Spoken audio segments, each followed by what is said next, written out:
If you've been paying attention to the news, you will know that Donald Trump is 100% lying to the American public. This man will change his story, pivot around the question, and outright deny when it is very obvious what the truth ultimately is. His behavior has been beyond strange. It has been manipulative. It has been completely sociopathic. Recently, we actually had a new unleashing of more documents surrounding Jeffrey Epstein. And this was not the previous documentation that had Trump on his flight sheets and on the call logs.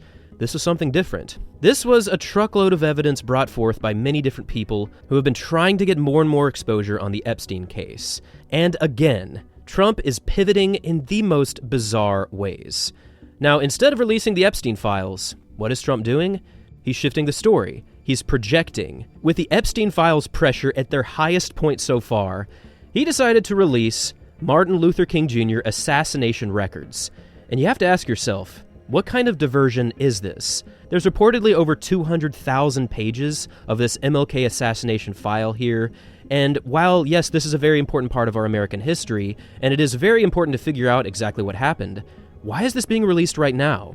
It's to get the pressure off of the Epstein case. It is so obvious, it is such a blatant disregard for the American public interest, it's just sickening. The more this goes on, the more that I actually have faith in the American public. Almost everyone on the left and many people on the right just want one simple thing: the Epstein files to be available to the public and for full transparency to take place. Now, this is a simple thing on paper, but this is not an easy thing to ultimately do. Why? Because there are people implicated with this that are still alive and that are still trying to get away with this. And let's be real, there are millions and millions and probably billions of dollars caught up in this whole situation. This is sketchy beyond words. This is weird beyond recognition. This is deep, deep criminal behavior that many are trying to cover up. Now, if all of this pivoting away from the truth and disregarding the American interest wasn't enough, there is another unfolding of events that is just gross. It's just sick to see.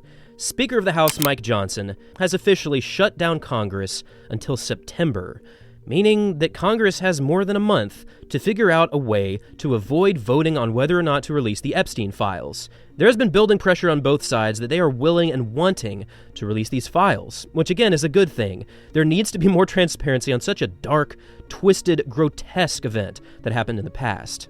But Congress has found a way to avoid this, and it's so obvious what's going on. They do not want to implicate the president when he's clearly been a part of this for years and years. It is just gross. I really hope that people do not fall for this trap. Trump continues to say that this is boring. Trump continues to push this away, that this is not a big deal. And I'm sure many of you have heard about his drawing where he signed his name in a specific location. Again, he's denying that, saying he's never drawn anything in his life, when there are many drawings with his signature on it that he's even auctioned away in the past. Lying is just a way of life for Donald Trump.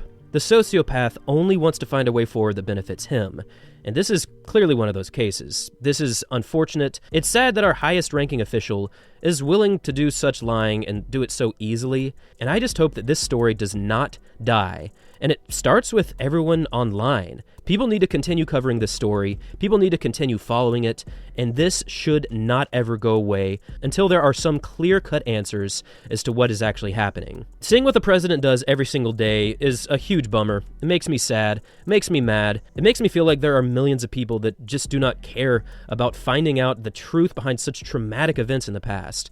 But for everyone else, thank you for pushing forward and never let this story die.